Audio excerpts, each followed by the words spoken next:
অনেক দিন পরে Redmi 10C এই ফোনটির জন্য বেস্ট একটা Gcam পেয়েছি, যেটা এই ফোনটির ফুল পোটেনশিয়াল ইউজ করতে পারে এবং এই Gcamটি আপনি ইউজ করলেই বুঝতে পারবেন যে আপনার ফোনের ক্যামেরা পারফরম্যান্স কতটা ইমপ্রুভ হয়েছে।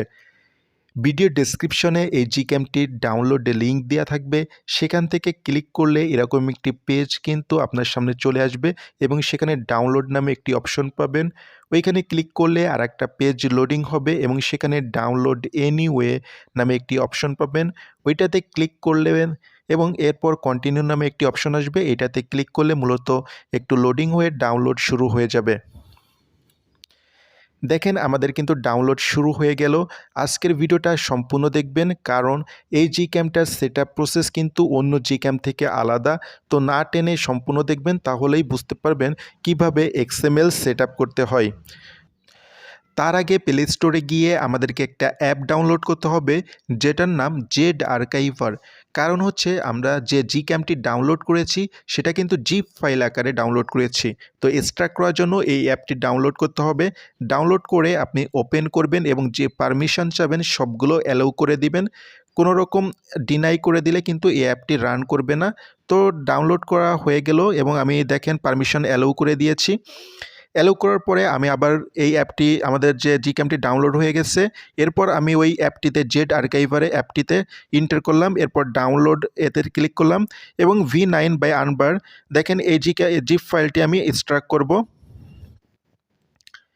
তো ওইটাতে ক্লিক করে উপরে দেখেন 3 ডট থেকে নিউ ফোল্ডার ক্রিয়েট করলাম এবং এখানে একটা নাম দিবেন, আপনার ইচ্ছামতো যে কোনো নাম দিতে পারেন। আমি V9 দিয়ে দিচ্ছি। V9 দেওয়ার পর ফোল্ডার ক্রিয়েট হয়ে গেল এবং নিচে অ্যারোতে ক্লিক করলাম। এখন কিন্তু পাসওয়ার্ড যাবে, এই পাসওয়ার্ডটা ভিডিওর যে কোনো স্থানে দেওয়া থাকবে, ওইখান থেকে দেখে আপনি ওই পাসওয়ার্ডটা এখানে বসিয়ে দিবেন এবং এক্সট্রাক্ট হয়ে যাবে।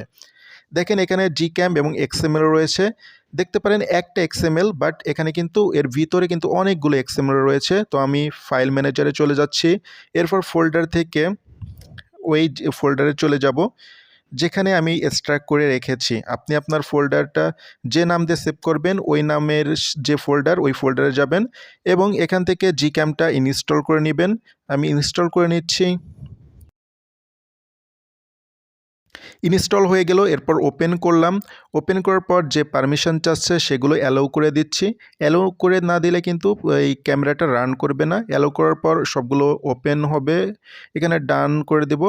এরপর দেখেন উপরে যে সেটিং আইকনের পাশে একটি অ্যারো রয়েছে, ওইখানে ক্লিক করব। আমাদের এখন XML নাই, ওইখানে ক্লিক করব। দেন এখানে মোর সেটিং নিচে দেখতে পাচ্ছেন, এখানে ক্লিক করব। ক্লিক করার পর এরকম একটা পেজ আসবে, সেখান থেকে কাস্টম ফাইল, এরপর হচ্ছে ইম্পোর্ট, এই অপশনে ক্লিক করব।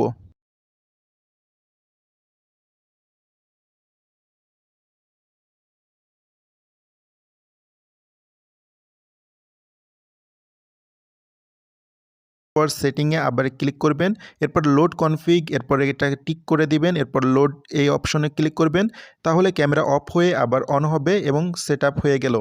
এরপর উপরের দিকে যদি ডান পাশে উপরের দিকে ক্লিক করেন তাহলে XML শো করবে এবং এখান থেকে আপনি যে কোনো একটি সিলেক্ট করে পিকচার তুলবেন এবং আপনি ক্যামেরা পারফরমেন্সটা দেখতে পারবেন যে কতটা ইমপ্রুভ হয়েছে। তো ভিডিও এ পর্যন্তই। Thank you so much.